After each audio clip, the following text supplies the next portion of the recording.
Yang harus kita pikirkan bangsa ini, pemimpin tahun 2024 itu sudah pasti pemilu, Pak Jokowi tidak lagi, itu maka pemimpin yang harus muncul itu pemimpin yang bisa menyatukan, menjaga keseimbangan dan merekatkan agar negaranya bisa maju, tidak kayak sekarang saling, aduh, ini mengerikan kalau kita lihat. Yang kedua, lapis keduanya itu masalah korupsi, itu juga perlu orang kuat kan.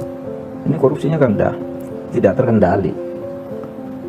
Dan mau nyalahkan di mana? Wong di setiap sektor pengadilannya begitu, parlemennya begitu, di birokrasi pemerintahnya begitu, pengusahanya begitu, semua bekerja dengan cara-cara itu. Nah ini juga memang kemudian saya berpikir kayaknya memang perlu satu terobosan. Kalau teori klasik sih, kalau negara sudah begitu, kalau di Amerika Latin itu biasanya muncul kudeta, ya kan? Kalau di Amerika Latin kan selalu begitu.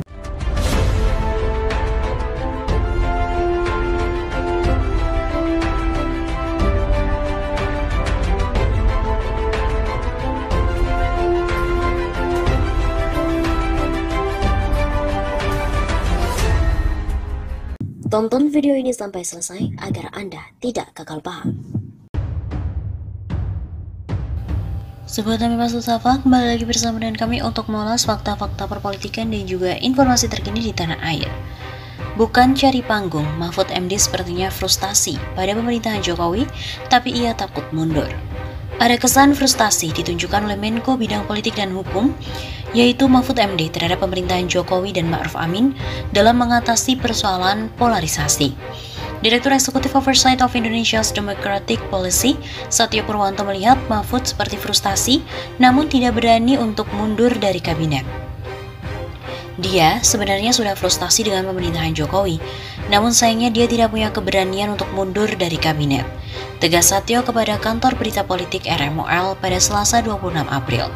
Satyo juga meyakini sikap frustasi tersebut lebih kuat jika dibandingkan dengan anggapan beberapa pihak bahwa Mahfud MD sedang mencari panggung politik menuju pemilu 2024.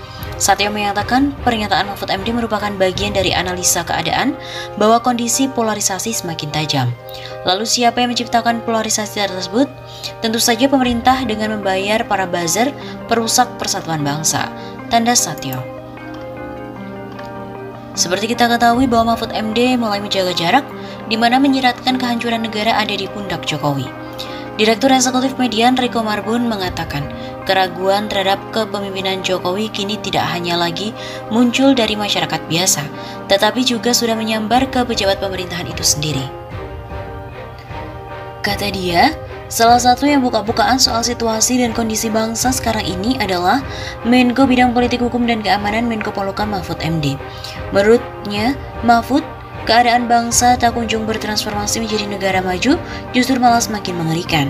Hal itu ditunjukkan dari korupsi yang tidak kenal kendali dari semua pihak, mulai dari birokrasi hingga para pengusaha. Maka dari itu, salah satu hal yang ditekankan Mahfud adalah soal kemutlakan pergantian pemimpin Indonesia dari sosok seperti Jokowi beralih ke sosok yang lebih kuat, bisa merekatkan dan menjaga keseimbangan. Bagi Riko, belak-belakan Mahfud menyiratkan kepentingan politik 2024 dirinya yang tidak lagi berpihak pada Jokowi serta lingkarannya. Pak Mahfud ingin mengambil jarak dengan Jokowi dengan mengatakan bahwa negara ini hancur-hancuran, keadaannya menyeramkan, ujar Riko. Di samping itu, Riko juga memaknai pernyataan kritis Mahfud terhadap Jokowi sebagai bentuk pencitraan untuk dirinya bisa masuk ke dalam panggung politik 2024. Padahal di waktu yang sama, Pak Mahfud kan juga ada dalam pemerintahan, sebagai salah satu yang bertanggung jawab terhadap situasi yang beliau analisa sendiri. Maka dari itu, Riko juga berkesimpulan bahwa mantan Ketua MK itu telah berseberangan dengan kepala pemerintahan saat ini dengan seolah-olah menunjuk hidung Jokowi sebagai biang keladi permasalahan yang muncul saat ini. Ini berarti beliau seperti menyiratkan situasi sekarang ini ada dalam pundak Pak Jokowi seorang, dan Pak Mahfud berjarak dengan realitas itu. Begitu tandasnya.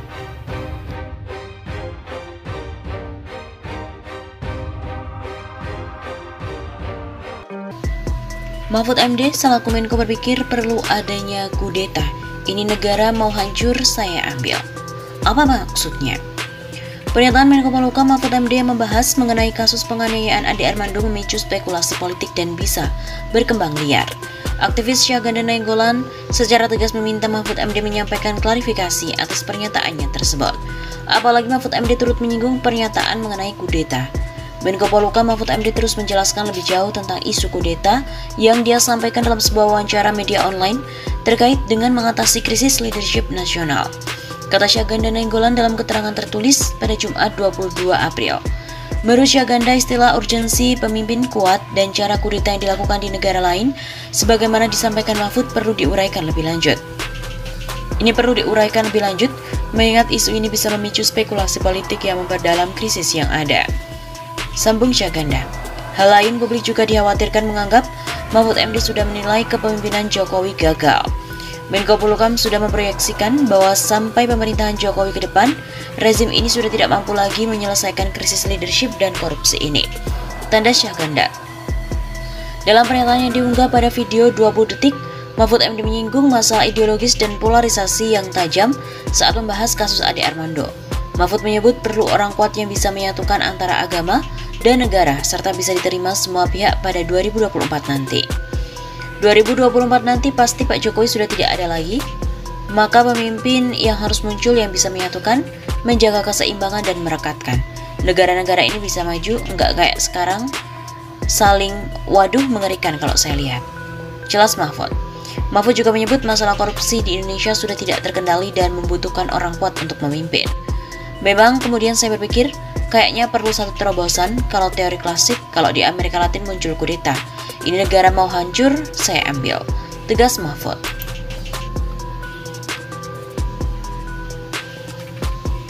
Pengamat politik Rocky Gerung menanggapi pernyataan Menko Polhukam Mahfud MD yang menyebut Indonesia membutuhkan pemimpin yang kuat untuk menyatukan antar umat beragama dan negara di 2024 mendatang. Pasalnya menurut Mahfud MD saat ini kondisi negara sangat mengerikan akibat pembelahan di tengah masyarakat. Mahfud juga menyinggung permasalahan korupsi di tanah air yang menurutnya semakin tidak terkendali. Karena itu mantan Ketua Mahkamah Konstitusi itu mengatakan perlunya pemimpin yang kuat. Ia bahkan berpikir perlu terobosan seperti kudeta untuk mengambil alih negara. Menanggapi hal tersebut, Rocky Gerung menilai sikap Mahfud MD tidak konsisten. Sebetulnya kalau dia konsisten ya dia jangan ada di tempat yang busuk itu. Kan dia cuma mau mengeluh pada rakyat. Terus lo diam aja gitu kan? Ya terus penyelesaiannya dengan wawancara apa? Kata Rocky Gerung. Menurut Rocky, secara implisit Mahfud mengatakan bahwa Jokowi beserta para menterinya sudah tidak mampu mengatasi situasi negara. Secara implisit, Pak Mahfud mau bilang Presiden Jokowi sudah nggak mampu. Itu artinya membantu pembantunya juga nggak mampu. Ya bubar saja kan supaya ada pengganti baru. Ujarnya dikutip dari kanal YouTube Rocky Gerung Official pada Sabtu 23 April. Rocky Gerung juga membenarkan pernyataan Mahfud bahwa publik tengah mencari sosok pemimpin yang kuat karena selama ini pemerintahan Jokowi dianggap tidak dapat menyelesaikan berbagai permasalahan negara. Kebijakan larangan ekspor CPO dan minyak goreng secara drastis, kata Rocky Gerung, justru akan mengganggu sistem perekonomian di dalam negara.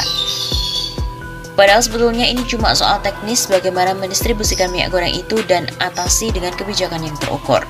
Bisa-bisa juga nih Pak Jokowi dikudeta oleh oligarki sawit. Katanya menambahkan, pendiri Setara Institut itu juga menduga Jokowi tengah kehilangan arah sehingga memungkinkan adanya politik mahasiswa dan buruh, serta munculnya tokoh alternatif yang disebut Mahfud MD sebagai orang kuat. Sebelumnya, Mahfud menyinggung masalah ideologis dan polarisasi yang tajam saat membahas kasus Ade Armando.